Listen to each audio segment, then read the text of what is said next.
Hello everyone, welcome to Samardha classes. ಬಲ ಮತ್ತು ಚಲನೆಯ ನಿಯಮಗಳು ಪಾಠದ 13ನೇ ಪ್ರಶ್ನೆ. 5 kg ದ್ರವ್ಯರಾಶಿಯ ದೇಹವು 4 ಸೆಕೆಂಡುಗಳಲ್ಲಿ 32 ಮೀಟರ್ ಇಳಿಜಾರಿನ ಸಮತಲದಲ್ಲಿ ಹಾರುತ್ತದೆ ಮತ್ತು ಕೆಳಗೆ ಉರುಳುತ್ತದೆ. ಈ ದೇಹದ ಮೇಲೆ ವರ್ತಿಸುವ ಬಲವನ್ನು ಕಂಡುಹಿಡಿಯಿರಿ. ಒಂದು 5 kg ದ್ರವ್ಯರಾಶಿ ಇರುವಂತಹ ವಸ್ತು 5 ಸೆಕೆಂಡ್ಗಳಲ್ಲಿ 32 ಮೀಟರ್ ಇಳಿಜಾರಿನ ಸಮತಲದಲ್ಲಿ ಹಾರುತ್ತದೆ ಮತ್ತು ಕೆಳಗೆ ಉರುಳುತ್ತದೆ ಅಂತ ಕೊಟ್ಟಿದ್ದಾರೆ. ಸರಿ, m = 5 kg ಇದೆ, ಸಮಯ 4 ಸೆಕೆಂಡ್ ಇದೆ, ಇಳಿಜಾರು s 32 ಮೀಟರ್ ಕೊಟ್ಟಿದ್ದಾರೆ. ಸರಿ, ಹಾಗಿದ್ರೆ ದೇಹದ ಮೇಲೆ ವರ್ತಿಸುವ ಬಲವನ್ನ ಕಂಡುಹಿಡಿಯಿರಿ. ನಮಗೆ ಬಲವನ್ನ ಕಂಡುಹಿಡಿಯಲಿಕ್ಕೆ ವೇಗೋತ್ಕರ್ಷ ಬೇಕು. ಹಾಗಿದ್ರೆ ಕೊಟ್ಟಿರುವಂತಹ ಡಾಟಾವನ್ನ ಯೂಸ್ ಮಾಡಿಕೊಂಡು ನಾನು ವೇಗೋತ್ಕರ್ಷವನ್ನ ಹೇಗೆ ಫೈಂಡ್ ಔಟ್ ಮಾಡಬಹುದು? ಇಲ್ಲಿ ಯು ಏನಿದೆ, ಆರಂಭಿಕ ವೇಗ 0. ಯಾಕೆಂದ್ರೆ ಅದು ಇಳಿಜಾರಿನ ಸಮತಲದಲ್ಲಿ ಹಾರೋದ್ಕಿಂತ ಮೊದಲೇನಿರುತ್ತೆ, ನಿಶ್ಚಲ ಸ್ಥಿತಿಯಲ್ಲಿ ಇತ್ತ. ಹಾಗಾಗಿ u0 ಅಂತ ಕೇಳ್ತಾರೆ. ಈಗ ಯಾವ ಫಾರ್ಮುಲಾವನ್ನ ಯೂಸ್ ಮಾಡಬೇಕು ನಾವು? s = ut + 12at². ಚಲನೆಯ ಸಮೀಕರಣವನ್ನ ಯೂಸ್ ಮಾಡಬೇಕು. s 32 ಇದೆ, u0 ಇದೆ, ಹಾಗಾಗಿ ಹೋಲ್ ಟರ್ಮ್ ಏನಾಗುತ್ತೆ? 0 ಆಗುತ್ತೆ. ಎ ಗೊತ್ತಿಲ್ಲ, ಫೈಂಡ್ ಔಟ್ ಮಾಡಬೇಕು. ಟಿ ಏನ್ ಕೊಟ್ಟಿದ್ದಾರೆ? 4 ಸೆಕೆಂಡ್. 4 4 16. ಸರಿ, ಈಗ 32 2 1 2, ಇಲ್ಲಿ 16 ಇದೆ, 2 8 16 ಆಯ್ತು. ಸರಿನಾ? 2 8 16 ಆಗುತ್ತೆ. ಹಾಗಾಗಿ 8a ಆಯಿತು. a = 32 / 8. 4 ಮೀಟರ್/ಸೆಕೆಂಡ್² ವೇಗೋತ್ಕರ್ಷ. ಆದ್ರೆ ನಮಗ್ ಬೇಕಾಗಿರೋದೇನು? ಬಲ.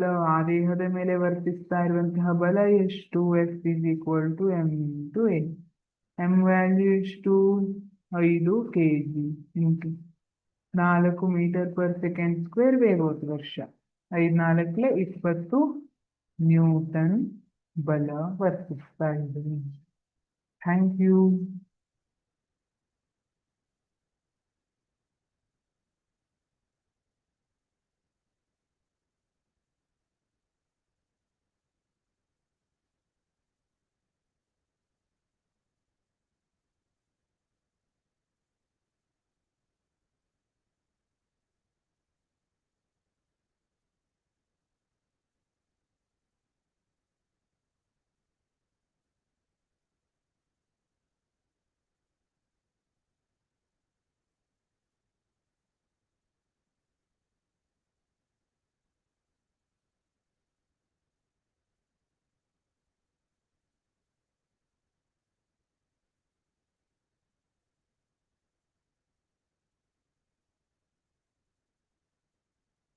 Hello everyone, welcome to Samardha classes.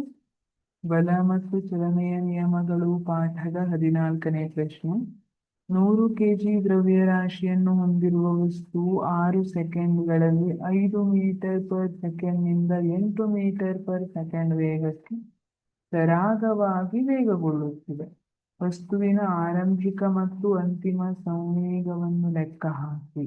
ಅಲ್ಲದೆ ವಸ್ತುವಿನ ಮೇಲೆ ಪ್ರಯೋಗಿಸಲಾಗುತ್ತಿರುವ ಬಲದ ಪ್ರಮಾಣವನ್ನು ಕಂಡುಹಿಡಿಯಿರಿ. ಒಂದು 100 kg ದ್ರವ್ಯರಾಶಿ ಇರುವಂತಹ ವಸ್ತುವನ್ನ 6 ಸೆಕೆಂಡ್ನಲ್ಲಿ 5 ಮೀಟರ್/ಸೆಕೆಂಡ್ ನಿಂದ 8 ಮೀಟರ್/ಸೆಕೆಂಡ್ ವೇಗಕ್ಕೆ ಸರಾಗವಾಗಿ ವೇಗಗೊಳಿಸಲಾಗ್ತಾ ಇದೆ. ಇದರಲ್ಲಿ ಆರಂಭಿಕ ಮತ್ತೆ ಅಂತಿಮ ಸಂವೇಗವನ್ನ ಫೈಂಡ್ ಔಟ್ ಮಾಡಬೇಕು. ವಸ್ತುವಿನ ಮೇಲೆ, ಆ 100 kg ದ್ರವ್ಯರಾಶಿ ಇರುವಂತಹ ವಸ್ತುವಿನ ಮೇಲೆ ಎಷ್ಟು ಬಲ ಪ್ರಯೋಗ ಆಗ್ತಾ ಇದೆ ಅದನ್ನು ಕಂಡುಹಿಡಿಯಬೇಕು. ಸರಿ, m = 100 kg,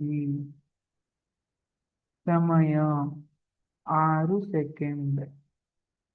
ಇಲ್ಲಿ ಯು ಏನಿದೆ ಆರಂಭಿಕ ವೇಗ ಏನಿತ್ತು 5 ಮೀಟರ್/ಸೆಕೆಂಡ್ ವೇಗದಲ್ಲಿ ಹೊರಟಿತ್ತು. ವಿ ಇಸ್ ಈಕ್ವಲ್ ಟು 8 ಮೀಟರ್/ಸೆಕೆಂಡ್ ವೇಗವನ್ನ ತಲುಪಿದೆ. ಹಾಗಿದ್ರೆ ಆರಂಭಿಕ ಸಂವೇಗ P1 ಅಂತ ಇಟ್ಕೊಳ್ಳೋಣ, ಅಂತಿಮ ಸಂವೇಗ P2 ಅಂತ ಇಟ್ಕೊಳ್ಳೋಣ. ಇದನ್ನ ಲೆಕ್ಕ ಹಾಕಬೇಕು. ಹಾಗೆ ಬಲದ ಪ್ರಮಾಣವನ್ನ ಕೂಡ ಲೆಕ್ಕ ಹಾಕಬೇಕು. ಸರಿ, P1 is equal to M into U ಅಂತ ಬರೀತೀನಿ. ಯಾಕೆ? P1 ಅಂದ್ರೆ ಆರಂಭಿಕ ಸಂವೇಗ. ಆರಂಭಿಕ ಸಂವೇಗ ಇಸ್ ಈಕ್ವಲ್ ಟು ದ್ರವ್ಯರಾಶಿ ಇಂಟು ಆರಂಭಿಕ ವೇಗ. ಆರಂಭಿಕ ವೇಗ ಅಂದ್ರೆ ಯು. ಹಾಗಾಗಿ 100 kg into 5 metre per second. 500 kg metre per second ನಮಗೆ ಆರಂಭಿಕ ಸಂವೇಗ ಸಿಕ್ಕಿದೆ.